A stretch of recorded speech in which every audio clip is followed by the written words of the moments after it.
Le 10h midi, Sud Radio Média, Valérie Expert, Gilles Gansman. Et nous sommes ensemble pour le 10h midi. Bonjour à toutes et à tous. Bonjour Gilles Gansman. Bonjour Valérie. Et on va parler de Ramsès aujourd'hui. Ramsès le grand, comme vous ne l'avez jamais vu, comme vous ne l'avez jamais entendu. Et oui, on arrive à faire parler Ramsès aujourd'hui pour un documentaire assez exceptionnel avec des moyens assez incroyables. J'emploie beaucoup d'adjectifs, mais c'est vrai que c'est un documentaire hors norme. Samuel Kissous, bonjour. Vous êtes producteur de ce programme. Et Sigrid Clément, bonjour. Vous êtes la réalisatrice. C'est un document assez incroyable parce qu'il mêle à la fois l'enquête, le reportage et la fiction avec un Ramsès. Est-ce qu'il sort de votre imagination tel qu'il a été représenté ou est-ce que vous êtes parti, peut-être que vous pouvez me répondre, sur des faits réels parce qu'il paraît très grand alors qu'on dit que les Égyptiens étaient plutôt petits? Alors physiquement, effectivement, il se représentait toujours très très grand et très athlétique et on est un peu parti là-dessus aussi. Mais après, on est parti surtout sur les écrits pour ce qu'il dit, la manière dont il s'exprime. Au maximum, on est parti sur les écrits qu'on a de Ramsès pour en faire vraiment quelque chose, comme vous dites, à la fois documentaire et qui soit attrayant pour le public en lui donnant de la chair, en ayant un acteur, Adel Ben-Cherif, qui incarne et qui s'est emparé de Ramsès II pour essayer de nous faire partager ce personnage. On va en parler dans un instant, mais comme tous les jours, le zapping de Gilles. Sud Radio Média, l'instant zapping. Valérie, tous les médias dégoulinent de sucre, de cœur, de rose. Pas de doute, Valérie, nous sommes le 14 février. Eh oui, jour de l'amour. Il y a un match du Paris Saint-Germain ce soir. Oh, vous avez aucun cœur. Hein. Vous êtes d'un romantique. Vous avez regardé le foot, vous? Bah oui. Moi, oh là là, je ne le crois pas. Il joue contre qui? Je sais pas. Vous voyez comment je vous ai piégé? Ce dimanche, les journalistes de l'émission de Laurent Delahousse, j'avais mis le son de côté, bien évidemment, se demandaient, à l'occasion de la Saint-Valentin, où est passé le slow qui permettait un bon rapprochement. On le croyait tombé dans les oubliettes de la danse. C'était une erreur. Le slow n'est pas mort, il bouge encore, toujours aussi lentement, toujours aussi chaudement. Pour vous, le slow, ça représente quoi? Le romantisme, l'amour. C'est le souvenir aussi de notre jeunesse, c'est toutes ces chansons qu'on adore et qui nous manquent effectivement de temps en temps. Le slow, c'est une danse très intime quand même. Ça nous permet d'échanger tous les deux en tant que couple. Et puis voilà, c'est sympa quoi. Et ça existe encore? Non, ça n'existe plus. Ça n'existe plus le slow. Est-ce que les Égyptiens dansaient? Est-ce que vous savez ça dans énormément. Votre enquête? Ils étaient très festifs. Ils avaient beaucoup de festivals où on les voit. Ils sont représentés sur les murs en train de danser. Ils buvaient de la bière aussi. C'est vrai, il y avait de la bière égyptienne? La bière, c'était la boisson favorite des Égyptiens. Ah, et donc, mais ils ne fêtaient pas la Saint-Valentin. Je ne sais pas de quand date la Saint-Valentin, d'ailleurs. C'est américain. C'est américain, oui, Valentine's Day. L'amour de ses racines. Patrick Fiori, évidemment, c'est en lien avec le documentaire dont on va parler après le zapping. Patrick Fiori, d'origine arménienne, est revenu sur l'histoire de son peuple, parfois oublié et souvent meurtri. C'est un peuple oublié, quoi, en fait. Et à chaque fois qu'on essaie de se manifester, à chaque fois qu'on essaie de se dresser, on a l'impression qu'on est les vilains petits canards, quoi, on vient nous repousser. Mais écoutez, pour chaque Arménien qui est tombé, il y en a un autre qui se relèvera. Voilà, moi j'ai la foi, je crois en leur puissance, en leur intégrité. C'est le berceau du christianisme. C'est quand même pas rien. Et oui, j'ai ma famille qui vit du côté des Chmiadzines. J'ai pas trop de nouvelles au vu des événements, des derniers événements qui ont eu lieu, mais je compte en prendre et puis de toute façon je vais y retourner. C'est dont on va parler, hein, la puissance des peuples et la puissance d'un peuple, c'est un peu l'axe de votre documentaire sur Ramsès et l'Égypte. Je voulais savoir si la religion était importante à ce moment-là ou c'était plutôt des guerres de territoire? Alors, les deux. En fait, la religion justifie aussi parfois des guerres de territoire. C'est sûr que le travail principal d'un pharaon, c'est de faire la guerre et de rendre hommage aux dieux et de s'occuper des dieux. Donc les deux sont liés. Ouais. Elle a l'amour vache, hein. Vous avez vu, je fais un zapping thématique. C'est Rachida Dati. Elle est un peu comme Annie Girardot, vous savez, elle cause plus, elle flingue maintenant. Hier à l'Assemblée, un député se demandait si Macron n'avait pas fait du recyclage avec les ministres. Je sais pas si vous avez vu la séquence, non, vous l'avez pas vu. Ouais, il a été remis à sa place à l'Assemblée. Monsieur le député Brigand, En tout cas, une chose est sûre, si vous voulez être soutenu et subventionné pour devenir humoriste, je suis prête. Il y a de quoi faire. Même si je vous trouve pas très drôle, je trouve que dans l'humour, il peut y avoir aussi de l'élégance, ce que vous n'avez pas. Vous parlez de la réforme de la carte judiciaire, j'ai juste mis en œuvre ce que tout le monde, ce que tous les députés qui sont autour de vous ont souhaité sur la réforme de la carte judiciaire. Moi, je suis une responsable politique qui met en œuvre ce sur quoi je m'engage. Ah, ça promet, l'Assemblée avec Rachida, vous l'avez vu aussi, il y a une autre séquence. Danser avec des rappeurs, ça fait une polémique. Ah oui, je pense que ça va être l'année, Rachida, de notre ministre de la Culture. Adriane, et non pas Adrienne, celui qui, évidemment, était entre autres la voix de Sylvester Stallone, a disparu hier, Alain Dorval. Évidemment, on l'a connu pour ça. Voici un petit extrait de lui en train de doubler Sylvester Stallone. Vous pouvez peut-être nous aider? Ça m'étonnerait. Je serais vous, je m'en irais. Ouais, là, j'ai peut-être exagéré un peu. Regarde-moi. Tu vas m'emmener dans cette boîte. Et tu vas me montrer avec qui elle était. Ou je vais te faire très mal. C'est mieux. Beaucoup plus câlin. Plus dans le sentiment, c'est bien. Je le trouve passionnant.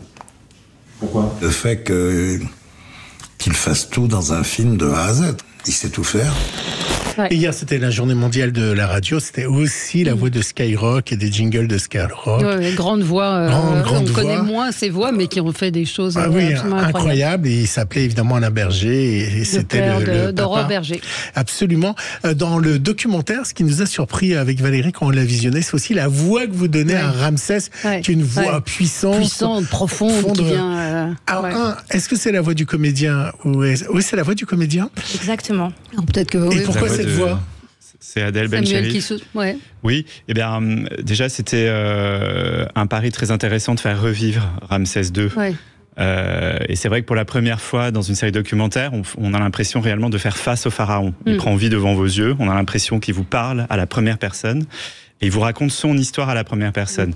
Et c'est cohérent avec la personnalité de Ramsès II puisque on dit que c'est lui qui a créé la com politique en fait. Il a créé la propagande. Et ensuite, Adèle Bencherif, pour lui, c'était un pari très intéressant aussi, parce qu'il nous a expliqué, c'est la première fois qu'on propose d'être pharaon. Donc c'était une vraie aventure pour lui. C'est sûr que ça ne doit pas arriver souvent dans une vie de vous proposer. On l'a vu dans Validé, on l'a vu dans La Guerre des Mondes, donc là voilà, c'était un changement de registre. On en parlera quand on le regarde. Moi j'ai l'impression que c'est le premier Trump de l'histoire en fait, puisqu'il enlève tous les codes auxquels on était habitué avant. Mais comme je vous l'ai dit un peu en coulisses, on se parle avec Valérie. Il est quand même costaud votre doc, faut s'accrocher. Mais on s'en parlera. Les médias sont sous le choc, Valérie. Un monument, que dis-je, un commandeur a décidé de partir à la surprise générale. Nicolas de Taverneau quitte la présidence d'M6. Alors ça, c'est une vraie info média. Imaginez qu'il était là en 1987. Il n'était alors que directeur général. Jean Drucker était président et devant lui, il a lancé la première musique et la première ouverture de ce qu'on appelait encore Métropole Télévision. Bonjour. Merci d'être avec nous ce matin. Comme vous voyez, nous ne vous cachons rien des derniers préparatifs.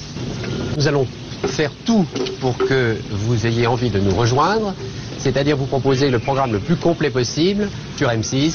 Et maintenant, si vous en êtes d'accord, que la fête commence.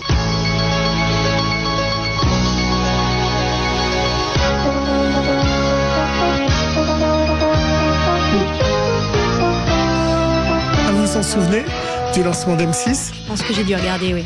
C'était incroyable. Ce qui est fou dans cette histoire, c'est que Nicolas de Taverneau a tenu évidemment jusqu'au bout le secret, puisque c'était un groupe coté en bourse. Bien sûr. Et qu'il fallait pas qu'il y ait de délit d'initié ou de quoi que ce soit. Mais oui. Moi, je me souviens absolument pas. Ah, de cette ouverture avec cette petite musique? Ah, voilà, c'était mon petit extrait musical. C'était votre petite musique. Merci. On se retrouve dans un instant avec le pharaon, le grand Ramsès, dans un instant avec vous sur Sud Radio. Le 10h midi, Sud Radio Média, Valérie Expert, Gilles Gansman. Sud Radio, votre attention est notre plus belle récompense. Merci pour la qualité des émissions que vous proposez, la qualité de vos intervenants ici et des témoignages. Sud Radio, parlons vrai. Sud Radio Média, Les invités du jour. Les invités du jour, Samuel Kissous, on dit Kissous, oui. Kissous, vous êtes producteur et Sigrid Clément, vous êtes réalisatrice. Ramsès est à découvrir, Ramsès le Grand sur Planète Plus, 2 épisodes chaque lundi soir, il y en a 6 en tout. Les 2 premiers ont été diffusés hier soir. Et c'est évidemment possible de les voir sur MyCanal. Ramsès le Grand, donc avec Adel Bencherif, qu'on a vu, vous l'avez rappelé dans Validé, et puis La guerre des mondes, c'est lui qui incarne Ramsès II, et c'est un documentaire ou un document parce que c'est assez baroque, le mot peut paraître péjoratif, mais à la fois il y a de l'incarner avec ce comédien, et puis aussi des spécialistes du reportage où vous êtes allé sur place pour expliquer comment les choses se sont passées. Ça a été, racontez-nous un petit peu le tournage pour vous, comment ça s'est passé, Sigrid. Vous avez commencé par quoi? Comment on construit un doc comme celui-là? On a commencé par le tournage de la partie documentaire pour aller voir réellement les traces qu'on pouvait filmer, ce qui était filmable. Et ensuite, uniquement, on a retravaillé nos scripts. On avait des scripts déjà dès le départ, mais on les a retravaillés en fonction de tout ce qui était très bien visuellement et toutes les bonnes surprises qu'on a eues sur place. Et on a ensuite travaillé la partie fictionnée. Alors, moi, j'allais vous poser une question idiote. Je me suis demandé, alors j'ai vu que les 2 premiers, est-ce qu'il y a des descendants de Ramsès encore en vie? Certainement. Il paraît qu'on descend tous un peu de Gengis Khan, donc j'imagine que dans cette région. Non, mais vous auriez pu rechercher. Il a eu tellement d'enfants. Il a eu des enfants. En termes d'ADN, penser qu'il est essaimé jusqu'à nous, c'est certainement possible, parce que quand vous avez minimum 60 garçons, 60 filles, certains montent jusqu'à 300 enfants. Il y a forcément des Égyptiens qui ont dans leur généalogie Ramsès. Très certainement. Ouais. Alors qui était Ramsès? Parce que c'est un petit peu la question qu'on se pose dans ce documentaire. C'est qui était-il réellement? Parce qu'il y a beaucoup d'histoires, beaucoup de légendes. C'est en général assez superficiel la connaissance qu'on a de lui. Et en fait, vous rentrez vraiment au cœur de ce personnage. Alors on essaie, effectivement, on n'a pas beaucoup d'écrits personnels. On ne sait pas vraiment qui était. On peut deviner en fonction de la manière dont il s'exprime dans les traces qu'ils nous ont laissées. Après, ce qu'on sait sur Ramsès quand même, c'est déjà qu'à la base, il n'était pas de sang royal, qu'il est issu d'une famille de militaires. Et que en fait son grand-père réussit à monter sur le trône à la faveur un peu d'une vacance d'héritier masculin dans la dynastie précédente. Donc il n'était pas forcément programmé à l'origine, il est né, il était simple fils de militaire, et d'un coup quand il a, on pense à peu près 8 ans, il se retrouve petit-fils du pharaon en place, et donc sur la ligne de succession. Donc il y a eu un gros changement déjà dans sa vie, et dans sa mentalité. Certainement, il y a beaucoup qui vient de là, parce que cette famille qui n'a pas de sang royal à l'origine doit justifier sa place. Il y a certainement d'autres familles puissantes, d'autres clans en Égypte. Il y avait 21 régions au nord, 21 régions au sud, où à chaque fois il y avait des familles dominantes. Eh bien, certainement qu'il faut que cette famille-là, elle s'inscrive sur la durée, et pour le faire, qu'elle justifie qu'elle a été choisie, qu'elle a été élue. Et beaucoup des actions de Ramsès, qui veut prouver qu'il est le plus grand, le plus fort, le plus génial, le plus prolifique des papas, des pères, des pharaons d'Égypte, vient de cette espèce de faille de départ. Oui, ça a duré très longtemps, son règne. C'est lui qui a régné le plus longtemps. Alors, 67 ans de règne, a priori, effectivement, c'est le plus long. Je me souviens que dans la première saison, on parlait d'un autre pharaon qui avait régné à peu près 60 ans, qui était Pépi. Mais effectivement, il bat tous les records. Où est-ce que ça a été tourné ? Alors la partie documentaire, bien évidemment, a été tournée en Égypte, et la partie fiction a été tournée dans des studios de cinéma à Ouarzazate, dans le sud du Maroc. Qui sont des studios vraiment formidables, parce que j'ai eu Astérix qui a été tourné. Exactement. Il reste des décors. Oui. C'est aussi pour ça qu'on est allé, c'est qu'on avait la chance de pouvoir profiter de décors préexistants qui restent encore depuis Astérix et Obélix Mission Cléopâtre, d'Alain Chabat. Et alors, ce qui est assez drôle, c'est pendant que nous on tournait. Les décors d'Alain Chabat. Non, mais il en reste. Il y a des décors. Alors pas que, il y a aussi les décors de King Tut, la grosse production américaine qui avait été là-dedans. Il y a aussi des films. Parce qu'il détruisait rien, c'est fou. En fait, pendant que nous on tournait Ramsès le Grand, il y avait Ridley Scott qui tournait Gladiator 2 juste à côté, avec des espaces sur des kilomètres. Il avait une tente de production qui faisait des kilomètres de long. Donc nous, on n'avait pas du tout les mêmes moyens, mais voilà. Mais c'est des moyens quand même. Justement, sur le documentaire en tant que tel, on voit qu'il y a un renouvellement aujourd'hui du genre. Vrai. On l'a vu avec Canal+, avec l'affaire Chevaline, où il y a eu une écriture différente. Et là aussi, c'est une écriture différente. C'est vrai qu'on nous demande aujourd'hui de renouveler complètement les écritures dans le domaine documentaire. Qu'elles soient un peu proches de la fiction, enfin, que ça soit fictionné. Alors, c'est une demande aussi... On consomme le doc comme une fiction. Voilà, c'est une demande aussi des antennes de Canal+, en effet, de pouvoir s'attacher à des personnages dont on raconte l'histoire, d'être tiré par une narration. Et l'avantage d'avoir 6 épisodes, en effet, ça se regarde comme un feuilleton. On a envie de voir la suite et donc ça correspond très bien à la manière dont les gens regardent aujourd'hui les programmes sur les plateformes. Ouais. Ouais.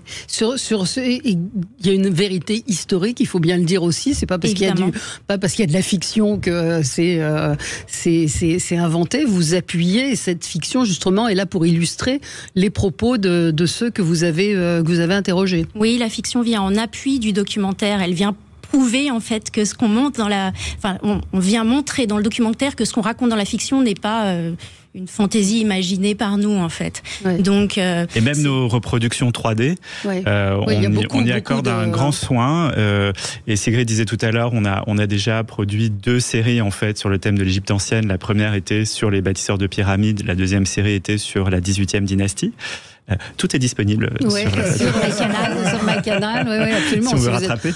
Mais c'est vrai que sur les CGI, ce qu'on appelle en fait les CGI, c'est ces reconstitutions en images de synthèse de villes qui n'existent plus. Ouais. Donc là, par exemple, la ville de Pi-Ramsès, la capitale créée par Ramsès. Ce qui est incroyable, c'est qu'on s'est vraiment attaché, quand on a fait ces effets spéciaux, à reproduire des choses qui existaient réellement à l'époque. Et donc, quand on regarde ces images, on regarde quelque chose qui ressemble réellement à ce que l'Égypte ancienne, à l'image réelle de l'Égypte ancienne à l'époque. Est-ce que ça se vend à l'étranger, ces docs-là? Est-ce que vous arrivez à les distribuer à l'étranger? Absolument. En fait, on ne peut pas produire ce genre de série si on n'a pas un financement international important. Donc, on travaille beaucoup avec des partenaires américains, anglais, allemands. Un épisode de 50 minutes, ça coûte combien ? Ça peut coûter plusieurs centaines de milliers d'euros. Donc, et généralement, on peut pas le financer entièrement par la France. Donc, c'est sûr que sans des partenaires internationaux majeurs, c'est impossible de produire ce genre de projet. Ça veut dire qu'un documentaire normal, on est entre 80 000 euros et 150 000 euros. Et là, on multiplie par 2, par 3 ce genre de prod. Genre 300 000, 400 000 euros. Exactement. Donc, multiplié par 6. Donc, ça veut dire que c'est un projet à plus d'1 million. Ah oui, c'est un projet à plus de 2 millions même. Bien sûr. Ah oui. Et il y a combien de personnes qui travaillent Alors, l'équipe de production... Elle a pris les 2 millions pour elle toute seule. L'équipe de production, c'est une centaine de personnes. Ouais. Et ensuite, l'équipe de... 100 personnes. Oui, absolument. Ouais. Jusqu'à 100 personnes. Et de tournage, après, et ensuite, sur place quand on rajoute les comédiens et les figurants, ça monte à 400 personnes. Que pour Planète, en fait. C'est incroyable que Canal+ le diffuse pas sur son antenne principale. Après, c'est vrai que c'est sur MyCanal, donc aujourd'hui, je pense que la plupart des personnes... La façon de regarder est différente. Mais Stéphane, un auditeur, nous dit pourquoi une grande chaîne n'a pas acheté le programme. C'est une commande de Planète, mais... Je pense que c'est la même chose que Stéphane, vu les prix. On pourrait imaginer que ce soit diffusé aussi sur le service public. Moi, j'ai pensé que dans les écoles, ce serait formidable aussi, quand on apprend l'Égypte. Alors nous, on produit une série qui s'appelle La Guerre des Trônes, qui passe sur France 5. Et c'est vrai que c'est aussi une narration docu-fiction. Et d'ailleurs, on l'a projeté aussi dans les écoles. Et ma fille de 5 ans, je disais à Gilles tout à l'heure, qui nous disait, c'est un peu difficile quand même. Je dis, mais ma fille de 5 ans, elle regarde Ramsès le Grand, elle adore. Elle comprend peut-être pas tout, mais elle voit, les images, les costumes, ça lui parle. Donc oui, j'encourage les parents à regarder ça avec leurs enfants. Oui, je comprends. Mais il y a énormément d'informations. Et les textes sont très écrits, mais on s'en parlait et vous me disiez que c'était aussi une demande de la chaîne par rapport à Planète. Exactement. L'avantage de travailler pour une chaîne comme Planète, qui est une chaîne très exigeante, avec des spectateurs qui sont des connaisseurs souvent, des spécialistes dans leur sujet. Et donc l'Égypte est un des sujets qu'ils adorent programmer. Et ils ont des gens qui connaissent beaucoup de choses sur l'Égypte. Et quand ils regardent nos documentaires, il faut qu'effectivement ils puissent trouver quelque chose pour nourrir leur curiosité qu'ils ne connaissent pas déjà, en ayant lu beaucoup, vu beaucoup de sujets auparavant. Vous dites pas, je l'ai vu 20 fois ce truc-là. Exactement. Donc il faut trouver quelque chose qui va les accrocher eux. Donc la rigueur historique est absolument obligatoire. C'est-à-dire qu'on ne veut pas s'exposer au fait qu'ils reçoivent des courriers chez Planète qui leur disent oui, quand vous dites que Ramsès dit ou on ne peut pas se retrouver coincé comme ça. Donc il faut que ce soit rigoureusement historique, mais en même temps, on se met à la place du spectateur qui n'y connaît pas forcément grand-chose et qui a envie de découvrir. Et lui aussi, il faut qu'on le lui donne. Et avec cette narration fictionnée à la première personne, je pense qu'on arrive assez bien à réussir à tenir par la main quelqu'un qui a envie de découvrir et qui, derrière ça, aura envie d'en voir d'autres et peut-être même de revoir. Et je pense que même moi, quand je revois, je me dis j'ai fait dire ça à mon spécialiste. En fait, oui, oulala, mais c'est quand même... Oui, il y en a pour les hyper spécialistes et il y en a pour les... Et il y a une obsession du détail qui va très loin parce qu'il faut parler aussi des costumes. Absolument. C'est vrai qu'il nous est arrivé malheureusement par le passé de devoir mettre à la trappe une scène parce qu'on s'est rendu compte qu'on avait fait une faute de coiffe. Ah ouais. Ça semble être un petit détail, mais pour les pharaons, la coiffe c'est extrêmement important, c'est un symbole majeur. Et donc, c'est toujours, moi en tant que producteur, c'est quelque chose toujours qui m'angoisse. Je me dis, mince, alors assurez-vous qu'on fasse pas d'erreur de coiffe, parce que si on pouvait éviter de jeter une scène à la poubelle, ce serait quand même mieux. Ah ouais, c'est incroyable. C'était un dictateur, Ramsès ? Évidemment. Enfin, on peut pas parler on peut pas utiliser un autre mot, mais en même temps, c'est ce qu'attendaient les Égyptiens de l'Antiquité à l'époque. En fait, c'est ce qui les rassurait. Donc, il est d'être pris en main, c'est ça ? Totalement, et puis surtout, ils ont choisi un pharaon qui est un dieu sur terre. Donc un dieu sur terre, il a raison tout le temps, et effectivement, il a cette autorité naturelle. Et on aurait eu un pharaon qui doute, qui se pose des questions, je pense que les Égyptiens auraient été très inquiets, et ça n'aurait pas cadré avec la fonction, en fait. Qu'est-ce qui reste de lui dans l'Égypte moderne ? Plein de choses. Alors, je vous parle pas simplement des monuments qui restent. Je parle de la politique, moi. Mais je pense qu'il a imprimé. Je suis sur la pensée, en fait. Il a imprimé quelque chose. Déjà, Ramsès, il est sur les billets de banque égyptiens. Donc, je pense qu'effectivement, ça a marqué pas mal. Un billet. Donc, oui, il a gardé une certaine fierté. Je pense qu'ils sont tous très, très fiers de leur histoire de la période pharaonique. Mais Ramsès est certainement celui qui ressort le plus.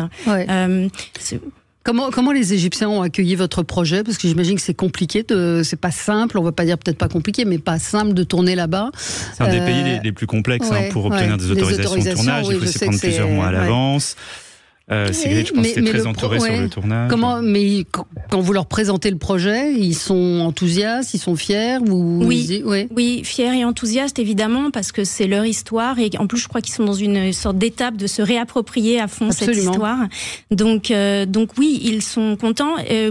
Quand on part en tournage et que ça tombe pendant les vacances scolaires égyptiennes, on voit qu'il y a de plus en plus d'écoles, de lycéens qui viennent voir eux-mêmes, qui viennent rencontrer un peu leur histoire. Ils sont dans une phase où eux-mêmes se réapproprient tout ça. Il y a toujours Stéphane, il nous dit, il a établi la loi des castes et il a aussi mis en place la possibilité aux esclaves de s'élever. C'est lui qui a fait ça ? Il n'était pas, c'était pas le premier, mais effectivement, les pharaons, globalement, avaient cette habitude d'aller capturer dans les pays dans lesquels ils partaient faire des conquêtes, ils capturaient des femmes, des enfants, des soldats, mais très vite, une génération plus tard, peut-être, ils les assimilaient. Ceux qui souhaitaient rester devenaient totalement égyptiens à part entière. Et puis sa femme, Néfertari, qui est très importante et qui est, on peut dire qu'il était presque féministe avant l'heure. Il y a cette représentation. C'est un peu faux, peut-être vu un peu loin. Mais Néfertari, elle a compté aussi dans l'histoire de l'Égypte. Elle a compté énormément. D'ailleurs, c'est pas. Il y a peu de reines dont on se souvient du nom. Il y en a en gros 2. C'est elle et Néfertiti, pour des raisons différentes. Néfertari, effectivement, Ramsès l'a beaucoup mise en avant. Et il l'a exposé près de lui dans ses temples à des tailles qui sont quasiment la sienne. Ça, c'est assez rare. Il lui a dédié totalement à Abou Simbel un temple où elle est reine là-dedans. C'est pas mal. Hein, pour l'époque, c'est très très significatif. Il n'était pas très fidèle, non, pour un féministe. Combien d'enfants 120 130. Alors, entre 100 et 300 selon les égyptologues. En tout cas, il y en a 100 dont on a retrouvé les noms, donc on sait que cela a existé. Et l'autre héritage de Ramsès, c'est un peu la fake news aussi, parce que justement, pourquoi est-ce qu'on a choisi de le faire parler à la première personne ? C'est parce que c'est le pharaon qui aimait bien raconter sa propre histoire, un peu à sa manière. Donc nous, on s'est amusé à faire parler Ramsès pour nous dire j'ai fait ci, j'ai fait ça, et en contrepoint, d'avoir des experts qui disent la réalité des choses. Il dit j'ai gagné cette bataille, et puis l'expert va dire bon, il n'a pas tout à fait gagné, il n'a pas complètement perdu non plus, mais voilà. C'est passionnant, c'est à voir sur Planète Plus. Ça a commencé déjà les 2 premiers épisodes. C'est chaque lundi soir. Et puis sur MyCanal, évidemment, Ramsès le Grand. Posez le portable, parce que si vous n'êtes pas attentif, Ramsès le Grand. Donc merci Sigrid Clément. On a commencé à parler. C'est vrai qu'on vous a prévenu un petit peu au dernier moment que vous travaillez énormément et qu'on manque de pédiatres en France. C'est ça. Ouais. Et vraiment, le pédiatre est un médecin très précieux pour les enfants. Les enfants ont beaucoup de problèmes. Les parents sont très anxieux. Très démunis. Et puis, il y a les naissances. C'est toujours un métier d'urgence. Absolument. Donc, voilà, on doit être très solidaires les uns des autres pour tenir le coup. J'aide mon enfant à se concentrer. Ça vient de paraître chez Robert Laffont ou de reparaître. Le 15 février. C'est le 15 février. Ouais. C'est demain. Aujourd'hui, c'est le 14 février, édition revue et augmentée. J'aide mon enfant à se concentrer. Vous allez me dire, qu'est-ce que ça vient faire dans une émission média ? Eh bien, si, c'est justement le cœur du problème et les difficultés de concentration. C'est ce que vous dites en préambule. Lors de la première édition de ce livre, il y a 23 ans, je prédisais que les difficultés de concentration seraient le mal du siècle.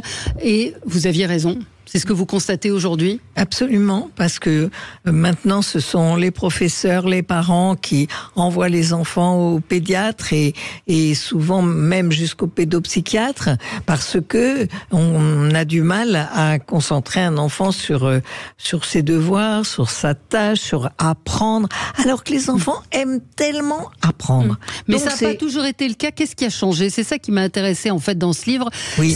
C'est ce qui a changé, parce que vous avez ce recul, vous. Ça fait un certain nombre d'années que vous êtes pédiatre, donc vous voyez l'évolution des enfants et en particulier les écrans, ce que ça a pu changer. 2 choses essentiellement, le rythme de vie des familles qui est très éclaté, très surmené, et puis l'apparition des écrans et du digital. Ce sont les 2 grands facteurs qui impactent la concentration des enfants. Et donc on vient vous consulter pour ça. Mon enfant n'arrive pas à se concentrer ou est agité. Alors maintenant il y a tout un tas de trucs. Il est TDAH, hyper, je sais pas quoi, HPI. Chacun fait son petit diagnostic. J'imagine que ça arrive de plus en plus souvent. Oui, voilà. C'est ça. Et quel bilan faire, de quel praticien complémentaire s'aider. Et en même temps, les parents ont peur aussi. Et puis ces étiquettes sur les enfants, je dis toujours, les enfants ont le droit au secret médical, comme les adultes. Mais, vous savez, j'étais dans le train là en revenant de Suisse et il y avait un enfant qui se comportait très mal et qui arrachait. Puis il y a le contrôleur qui est venu parce qu'il allait même manger dans les gâteaux des autres personnes. Et là, la mère a fait au contrôleur: mais monsieur, mon fils est HPI, qu'est-ce que vous voulez que je fasse ? comme si c'était maintenant la panacée. Une fatalité. Mais c'est aussi des enfants mal élevés. Enfin, pardon de le dire aussi trivialement. Ça paraît un peu facile quand même, Valérie. Parce que il faut bien voir que les parents ont un rythme de vie, mais vraiment très difficile. J'ai calculé que si un enfant, comme beaucoup, va à l'école, et nous on dit à l'école, mais en fait, il va à l'école à peu près 50 heures par semaine. C'est-à-dire qu'il reste à l'école 10 heures par jour. Aucun adulte ne ferait la journée d'un enfant aujourd'hui. Quand on enchaîne la classe, les récréations très peu surveillées, où on n'a rien à faire qu'à s'embêter, la cantine extrêmement bruyante, l'après-cantine qui est une méridienne prolongée, où ils n'ont rien pour se distraire que de s'agiter, un bruit d'enfer à la cantine, et puis on reprend la classe, on se repose un peu, et on a une maîtresse enfin, mais après encore les récréations, et après le périscolaire, et le mercredi le périscolaire, et les vacances périscolaires. Mais c'est pas simplement ça, c'est-à-dire aussi ce qui a changé, c'est pourquoi je ferais des maths puisque j'ai la calculatrice, pourquoi que j'apprendrais l'anglais parce que je parle à mon téléphone en français, il me traduit en anglais, pourquoi je ferais ces efforts-là ? J'ai l'impression aussi que l'école n'apporte plus une plus-value à l'enfant. Est-ce que vous êtes d'accord avec ça ? Puisque la technologie et les écrans apportent cette plus-value. Demain, pourquoi j'irais voir un prof d'histoire qui me raconte la Mésopotamie, je tape Wikipédia Mésopotamie, ou je prends un chat GPT, raconte-moi la Mésopotamie, et voilà. Et donc, on oublie dans notre société l'effort, non ?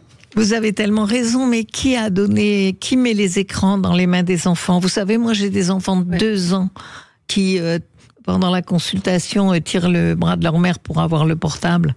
Donc, qui met les écrans ? Les parents, ils trouvent, au fond, au début, que c'est sympa parce que c'est des petits génies, croit-il. Et puis ensuite, ils se débarrassent. Moi, je dis souvent, c'est d'abord la tétine, voilà, tais-toi. Après, c'est la tablette. Mais de faire un puzzle, ça les développe pas sur leur portable. Non, parce que c'est pas du tout la même chose en digital sur un écran pour le cerveau. Ouais. Le cerveau de l'enfant, c'est ce que j'explique. Oui, c'est ce que vous expliquez dans le livre. Là, c'est très très pratique et très concret. Il y a beaucoup d'exercices à faire, il faut le dire. Beaucoup d'exercices, beaucoup d'explications. Vous parlez aussi du fœtus, qui a une capacité de se concentrer. Le gouvernement a fait un très beau rapport qui s'appelle Les 1000 premiers jours, et les parents ont bien aimé le titre, mais ils n'ont pas réfléchi. Qu'est-ce que c'est ces 1000 premiers jours? Eh bien, c'est du milieu de la grossesse aux 2 ans de l'enfant, et c'est là que les neurones s'organisent, se connectent, plus que sur Google, des connexions, pour ça que le périmètre crânien augmente. Et donc, l'enfant, il a besoin de découvrir. Eh bien, on voudrait, quand est-ce qu'il va faire ses nuits? Quand est-ce qu'il va jouer tout seul? Et on lui met très vite ses écrans dans les pattes. Ouais. Eh bien, là, vous détruisez beaucoup de connexions neuronales. Et les enfants ont des mouvements anormaux, et les enfants font des crises de nerfs. J'en ai 2 hier dans la semaine dernière qui ont tapé leur père parce que le père voulait arrêter la tablette pour une magnifique promenade de vacances. Mais là, ils ne savent plus. Donc, on abîme leur cerveau avec tous ces écrans. Ce que je dis, c'est que, attention aussi, le mot les écrans, ça ne passe pas parce qu'il y a différentes sortes d'écrans. Donc j'essaie d'expliquer. Il y a tout un chapitre, les écrans, le bouc émissaire de la déconcentration. Donc vous dites, vous ne dites pas il faut tout jeter à la poubelle, supprimer tous les écrans, parce qu'en plus c'est pas possible. Mais vous donnez des modes d'emploi et vous expliquez aussi à quel point effectivement ça capte une attention qui n'est pas celle que devraient avoir les enfants. Les neurones sont en migration et en connexion, c'est tout un travail qui se fait de travers. Et puis les enfants deviennent addicts. Il y a les écrans solitaires, le téléphone et la tablette. Là, l'enfant est tout seul sur son écran, même si au début vous partagez un peu. Après, bien sûr, il est très content d'interagir. Et son cerveau, c'est comme si les neurones étaient fondés dans l'écran, Parce qu'il interagit avec quelque chose de virtuel qui fait venir, qui fait repartir. Il est dans un autre monde. Et quand vous voulez enlever la tablette, vous croyez au début que vous maîtrisez, mais très vite, c'est les colères épouvantables. Une maman me dit, et on interdit l'ennui. C'est vital, les plages d'ennui pour les enfants. Alors, ça, je mettrai une réserve. Parce que moi, les enfants, quand je discute avec eux, ils me disent, l'ennui, c'est une petite mort. Parce que l'enfant, il a un appétit de découverte extraordinaire. Alors, c'est pas l'ennui qu'elle veut dire, cette maman. C'est s'intéresser à autre chose, avoir des livres et tout. Mais pour qu'un enfant s'intéresse, il faut que vous lui ayez beaucoup parlé, raconté, nourri son cerveau de voix humaines, d'échanges humains. Et les parents, ils sont très occupés. Ils sont, pour une famille sur 2, divorcés, valise à roulettes, etc. Et donc, on ne parle pas assez à nos enfants. Comment on peut... quand on a un enfant, l'emmener vers les livres, ou même les BD, ou même des livres de dessin, alors que quand même un portable est plus attractif? Alors déjà, en ne mettant pas, je donne un calendrier des écrans. À quel âge on va commencer à donner un portable? On commence à quel âge? En rentrant au collège et encore un 9 touches sans Internet. Le pauvre. Ah oui, pas le pauvre. Non. Vous savez, ça me rappelle une jeune fille qui était harcelée et le directeur a dit de l'école, il faut lui enlever le portable, et la maman a dit, c'est pas juste, c'est elle qui est punie. Mais c'était par WhatsApp qu'elle était harcelée. C'est pas un cadeau, ça, un portable. Non, c'est un outil pour penser, travailler, organiser. Premier portable, 10-12 ans. Voilà, premier portable en entrant au collège. Mais avec un 9 touches. Donc pas Internet, pas smartphone, juste portable. Pour les SMS avec papa, maman, mes copains. Oui, mais vous pouvez pas vous dire que je joue, évidemment, vous avez compris, l'avocat du diable pour nos auditeurs. Oui, je me sens venir. Voilà. Non, mais est-ce qu'à un moment, parce qu'évidemment, voilà, c'est une discussion et c'est le débat qui vaut. Est-ce que vous les empêchez pas d'être modernes, ces enfants? Ah oui, je comprends, parce que parfois les parents disent oui, mais la vie va être digitale demain. Alors il faut qu'ils deviennent des petits génies du clavier. Mais en fait, le bon calendrier, vraiment, c'est quand ils sont tout petits, pendant tout le primaire, quand je dis pas supprimer tous les écrans, la télévision, c'est un écran qui ne rend pas addict. La portable et tablette, ça rend addict. Et après, c'est une drogue. Ils font des colères, ils perdent. La télévision, ce n'est pas interactif. Il ne peut pas agir dessus. Vous mettez votre programme, il s'arrêtera d'office et vous enlevez vos télécommandes. Donc là, c'est une histoire qu'on lui raconte. Il est passif. Et puis il est partagé. C'est-à-dire que tout le monde sait ce qu'il regarde. C'est pas solitaire. Donc ça, pendant l'enfance, le primaire, en mettant un cadre horaire, un timing que je donne selon l'âge, eh bien, ça ne va pas le détruire, la télévision. Mais les petits les écrans solitaires, c'est une catastrophe. Quel impact sur le cerveau, justement ? Mais sur le cerveau, ça empêche. Est-ce que vous constatez du changement de comportement des enfants ? Au pire, mais régulièrement, on a des mouvements anormaux, c'est-à-dire des enfants qui ont les yeux qui roulent, ont la tête qui oscille, ont des tics. Bon, ça, c'est dans les cas... J'ose pas dire extrême, parce qu'on en voit plusieurs fois par semaine. Hein. C'est quand même... On est à une période où l'enfant est roi. Le parent s'en débarrasse, il n'est pas roi. Parce que les parents n'ont pas de temps pour leurs enfants. Alors je ne les critique pas, je vous explique qu'ils ont des vies compliquées. Mais il faut essayer quand même d'être réaliste et d'être lucide. Et en fait, ils ne sont pas rois du tout. On leur colle ça pour avoir la paix. Mais c'est passionnant parce qu'en plus, vous racontez dans l'introduction que la Chine, de nombreux pays reviennent, ceux qui ont lancé tout ça. Il y a des enfants qui sont malades, il y a des centres de désintoxication. J'étais sidérée de voir ça. Sur les jeux vidéo en Chine. Non, mais même sur les portables. C'est ça. Et je vous assure par expérience, moi qui vous parle aujourd'hui, j'ai 2 générations de patients, j'ai moi-même 7 petits-enfants. Quand vous apportez les écrans au rythme que je dis, c'est-à-dire vraiment le collège sans smartphone et l'Internet au lycée, et toujours en accompagnant l'enfant, en parlant tous les jours, en ayant des grands moments avec lui, eh bien, ils sont vraiment les rois de l'Internet après, aucun problème, parce que leur cerveau est bien construit. C'est pas du frénétique comme le petit. Je suis un auditeur, je vous écoute, mon enfant a 7 ans, je lui enlève le portable, c'est trop tard qu'il est habitué. Et ça va être une vraie punition. Et si je l'enlève, deuxième question, combien de temps il va retrouver une vie normale et les choses Alors, évidemment, vous y répondez dans le lit. Voilà. Allez-y. Ça va être difficile. Parce que vous l'avez introduit. C'est comme une drogue. Une drogue, quand on la commence, c'est difficile de l'arrêter. Donc, pour arriver à ne pas le rendre malheureux, eh bien, là, vous allez l'emmener dans des jeux et vous allez vraiment vous en occuper beaucoup plus encore que vous ne l'auriez fait dans la routine. Voilà, vous allez vous en occuper et vous allez le voir se réveiller. Mais en quelques jours. Mais au lieu de le punir, vous lui dites non, le portable, c'est pour le travail, mais regarde ce qu'on va faire, emmenez-le voir des choses fabuleuses, faites des choses, mais voilà, vous n'avez pas le temps. Alors grand-mère, grand-père, tout le monde doit s'y mettre au lieu de critiquer les parents. On doit les aider. C'est un livre extrêmement pratique puisqu'il y a des tests, tester sa concentration. Il y a une question d'ailleurs, un petit test de concentration visuelle vous permettra de savoir dès l'âge de 7 ans si votre enfant est plutôt visuel ou auditif. Il y a des conseils, il y a l'explication de la concentration, beaucoup de schémas. C'est un livre que vous aviez écrit il y a 20 ans et remis à jour avec des ajouts justement sur les portables, indispensable. Moi je viendrai vous voir Edwige parce que j'ai une animatrice de plus de 40 ans qui est tout le temps sur son portable et qui a du mal à se concentrer. Voilà, mais c'est foutu. C'est foutu pour moi. C'est foutu pour moi. C'est ce que disent les enfants. Ils me disent papa il est tout le temps sur son téléphone. Pensons aux générations qui arrivent, à nos enfants, nos petits-enfants. J'aide mon enfant à se concentrer. C'est chez Robert Laffont, une méthode pour favoriser sa réussite. Edwige Antier, merci d'être avec nous et merci d'avoir été là. On se retrouve nous dans un instant. À suivre sur Sud Radio, mettez-vous d'accord, Valérie Expert.